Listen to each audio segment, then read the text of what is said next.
자, 안녕하세요. 반갑습니다. AP투자연구소의 이정열 전략팀장입니다. 금일은 3월 9일이고요. 현재 시간은 4시 6분을 지나고 있습니다. 자, 지금 보실 종목은 두산중공업이고요. 코드번호 034020입니다. 자, 두산중공업이 최근에 주가가 좀 많이 떨어졌어요. 떨어지고 나서 장기평선들이 서서히 좀 올라오고 있는 모습들을 좀 보여주고 있으면서 장기평선들이 좀 올라와주면 주가의 지지구간에 좀 작용이 되지 않을까라는 부분들. 지금 이제 주가가 유상증자 이후에 좀 많이 조정을 받았는데 이후에 주가가 좀 올라온다라고 하면은 여기서 추세가 좀 반전이 되는 그런 기회로 좀 활용이 됐으면 좋겠다라는 그런 의견입니다. 자, 지금 일단은 주가가 조정을 좀 받고 있으니까 장기평선까지 좀 열어두시고 장기평선들이 좀 올라오고 주가가 여기에서 뭐 추가적으로 좀 이탈하는 움직임을 좀 보이는 것보다는 우행보를 하면서 속도 조절을 좀 바닥을 좀 다지는 움직임들, 이제 주가 하락을 좀 제한시키는 그런 모습들을 좀 보여준 다음에 장기평선들이 올라오면 여기서 이제 돌파 추세가 전환이 되는 그런 움직임들을 일단은 좀 기대를 해보자, 이렇게 좀 말씀을 좀 드릴 수 있을 것 같아요. 자, 실질적인 부분들을 좀 봤을 때, 여기 단기 순이익이 좀 적자가 났습니다. 영업이익 이런 부분들에서도 일회성 비용들이 좀 많이 증가가 되면서, 기업의 매각, 뭐, 그런 부분들을 좀 봤을 때, 일회성 비용들이 좀 많이 증가가 되면서, 뭐, 그 채권의 상환이 좀 진행이 되는 부분들도 좀 있었고, 그런 부분들로서 영업이익이라든가 단기 순이익이 좀 적자가 났다. 일회성 비용, 뭐, 퇴직, 뭐, 투산 입장에서는 퇴직, 뭐, 그런 부분들을, 연기현 실적, 뭐, 두산중공업이 가지고 있는 기업들을 좀 매각을 하면서 일회성 비용들이 좀 많이 발생이 됐기 때문에 그런 부분들은 일단 조금 좀 아쉬운 부분들이다. 사실 저도 좀 예상을 못했던 부분들이 좀 있었기 때문에 실적이 좀 악화가 된 부분들이 좀 있지만 일회성 비용들은 그 일회성으로 반영이 되고 다음부터는 반영되지 않는다라는 거. 이런 미래적인 부분에서 이 기업이 실적을 좀 회복을 하고 그런 부분들이 뭐 있는다라고 한다면 크게 뭐 영향은 없는 부분들이라고 할 수 있을 것 같아요. 자, 두산중공업 1년 추정보 비대칭 생겨. 지난해 국내 최상수 기업인 두산그룹의 경영난으로 재계와 산업계가 떠들썩했다. 위기에 진앙한 두산건설. 두산건설이라는 게 사실 두산중공업을 좀 뒤흔드는 그룹, 전체적으로 흔드는 게 두산건설 시장, 두산건설부터 좀 시작이 됐었기 때문에 건설을 좀 살리기 위해서 돈을 좀 이제 많이 좀 들이붓다 보니까 전반적으로 기업이 좀 출렁하는 약간 그런 상황이 진행이 되고 있다. 자, 이해 관계자들이 알 수 있는 정보는 2020년 3분기까지의 정보가 전부이다. 이유는 두산중공업의 경영 상황의 이유로 IR 활동을 하지 않기 때문입니다. 그렇기 때문에 이런 부분들 뭐 IR을 하지 않고 있다. 그래서 지금 이제 좀 그 뭐랄까 IR을 하지 않고 있기 때문에 알 수 있는 전반적인 기업 상황들, 시장에서 알 수 있는 부분들은 좀 제한적이긴 하지만 대략적으로 추정하고 있는 부분들은 있죠.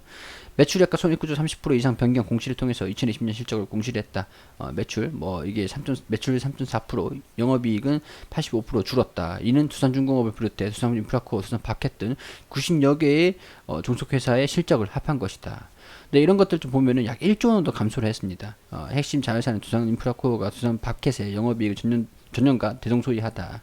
그러니까 뭐 이런 부분들 좀 보면은 자회사 때문은 아닌 것 같고, 뭐 어떤 특징적인 일회성 비용이다라고 인식을 하고 있는 부분들이긴 한데, 일단 IR을 적극적으로 활용하지 않기 때문에 왜 IR을 적극적으로 활용하지 않고 있을까라고 생각을 해본다면은 약간 이런 부분들을 설명을 해놓은 게, 지금 구청은행에서 두산중공업의 유동성을 지원을 하기 위해서, 유동성을 지원하기 위해서 수혈을 한 금액이 3조 6천억 원 가량, 산업은행 등 지난 3월과 4월에 걸쳐 1조 8천억을 지원했고 지난 6월에 1조 2천억을 추가적으로 지원을 했다.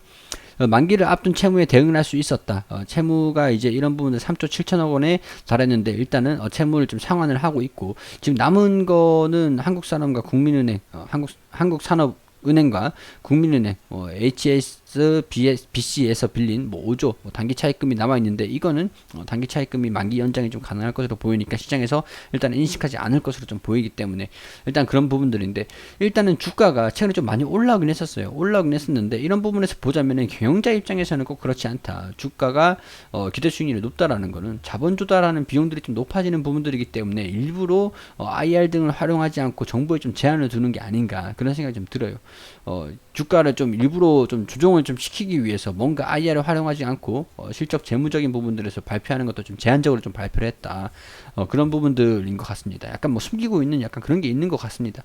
주가를 두산중공업 입장에서 자본을 조달하는 비용이 높아지지 않게 하기 위해서 뭔가 조절을 좀 하고 있다. 그런 부분들에서 확인할 수 있는 부분들이죠.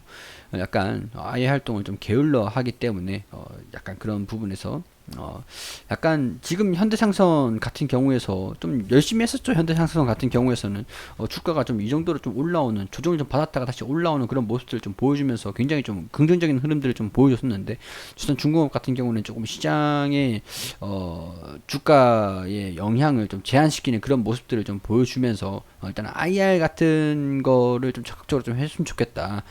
그런 식으로 좀 말씀을 좀 드릴 수 있을 것 같습니다. 정보가, 알 수 있는 투자 정보가 조금 이제 제한적이긴 하다 지금. 이런 부분들이 두산 입장에서 조금 자본 조달 비용들이 좀 늘어나는 것을 막기 위해서 좀 이제 일부러 좀 유도하고 있는 것들이 아닌가, 그런 생각이 좀 들어요. 일단은 실적이 적자가 난 부분들이 연결 실적인데, 두산 퓨어셀이라든가 두산 인프라코어 뭐 같은 경우에서 그리고 두산 밥켓 같은 경우에서는 뭐 적자가 그렇게 심하게 나진 않았죠.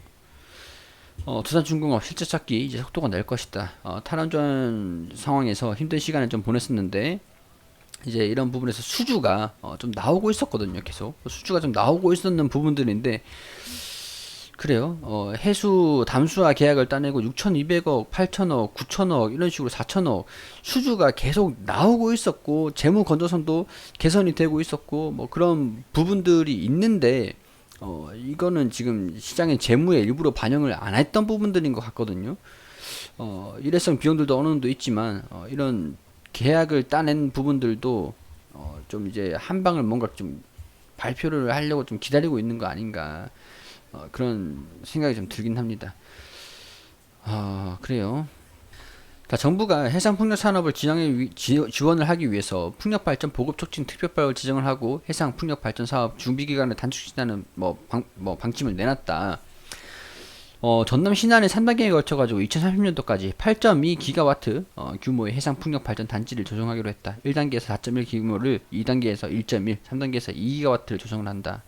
1단계 산업에서 60메가와트급 앞에 풍력발전소 민간단지가 올해 하반기 착공이 들어가는 것으로 시작해서 순차적으로 착공을 준비하고 있다. 2단계는 2022년, 3단계는 2024년 각각 시작된다. 풍력터빈 입찰에 참여할 계획을 두산중공업이 가지고 있는데, 국내 기업 중에서는 가장 높은 수준의 풍력터빈 기술을 갖고 있다는 평가가 받는 만큼 관련 수주에도 앞으로도 좀 긍정적일 것으로 보인다.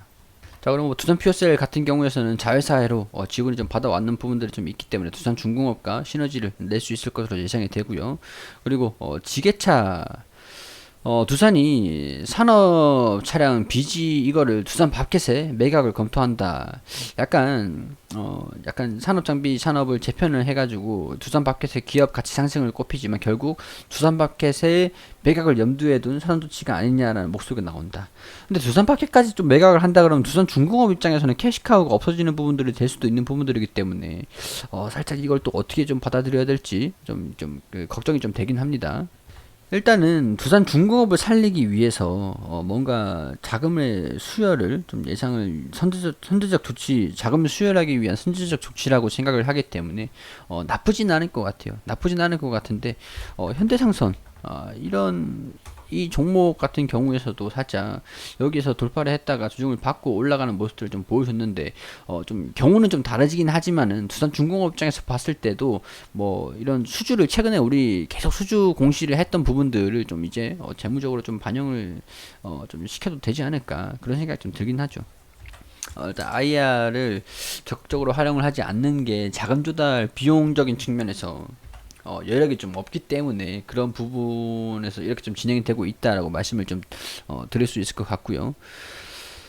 그래요. 뭐 그래도 결국에는 나쁜 기업은 뭐 주가가 좀 올라갈 수도 있다라는 부분들의 관측은 계속 유지를 하고 있기 때문에, 저로서도 유지를 계속 하고 있기 때문에 이 장기 이평선 부분들을 포인트를 보면서 기술적으로 좀 대응을 해 나가시면 되지 않을까, 그런 생각이 좀 듭니다. 두산 퓨어셀과 두산 그 바켓을 이제 자회사로 배치를 했기 때문에 캐시카우가 재무에 좀 반영이 되면은 주가가 긍정적인 움직임을 좀 보여줄 것으로 예상이 되니까, 뭐 이번에서 이런 부분들이 미리 선반영되지 못하고 주가가 조금 조정을 좀 받는 부분들은 좀 안타깝지만, 그렇다고 뭐 미래에 대한 전망들이 바뀌는 건 아니니까 좀 더 지켜볼 수 있도록 할게요. 뭐 조정을 좀 최근에 좀 많이 받긴 했습니다만 뭐 반등이 나올 거라고 봅니다. 일단 여기서 외국인이랑 기관에서도 서서히 관심을 좀 두는 것도 좀 있는 것 같은데 그렇죠. 뭐 매수세가 좀 들어와 주면서 주가를 좀 견인해주는 그런 모습들. 그리고 두산중공업에서 IR을 조금 적극적으로 좀 해주면 좋지 않을까. 그런 거는 조금 희망사항이라고 할 수가 있겠죠. 자, 이런 부분들 참고를 하시면서 지금 뭐 그렇게 멀진 않았다라는 거 조금만 더 기다려보자, 그런 의견들, 홀딩 의견 계속 제가 유지를 해가지고 들을 수 있도록 하겠습니다. 그리고 우리 AP투자연구소에서 김영재 소장님께서 매일매일 무료로 종목을 추천을 해드리고 있습니다. 검색창에 AP투자연구소라고 검색을 하시면 상단 부분에 홈페이지가 나옵니다. 여기 보시면 라이브를 깜빡깜빡거리는데 밑에 2021년 무료 추천 종목이라는 게시물이 나와요. 들어오시게 되시면 저희가 소장님께서 매일매일 종목을 추천드리고 있는 게시물들이 확인이 되시죠. 3월 5일 금요일 게시판 한번 들어와 보도록 하겠습니다. 여기 보시면은 뉴욕 증시가 장전이 어떻게 움직였는지, 어떤 부분을 알고 있어야 되는지 이렇게 브리핑을 드리고 있고, 9시가 되면은 종목 추천을 드리는데 9시 흥국화재 현재가 4,070원, 1차 목표가 4,190원, 손절가 3,900원, 9시 1분에 중앙에너비스 현재가 9,950원, 1차 목표가 1,250원, 9,600원으로 대응하시라고 말씀드리고, 9시 2분에 필로시스 헬스케어 현재가 2,320원, 1차 목표가 2,390원, 손절가 2,200원으로 대응하시라고 세 종목 추천드렸습니다. 자, 그리고 차트를 통해서 이렇게 중앙에너비스 1차 목표가 돌파 추가 상승 중입니다. 차트를 통해서 호가랑 같이 보여드리고요. 그리고 흥국화재도 이렇게 올라가고 있다. 그 차트를 통해서 같이 이렇게 설명을 드리고 있죠. 플러시 헬스케어도 같이 올라갔습니다.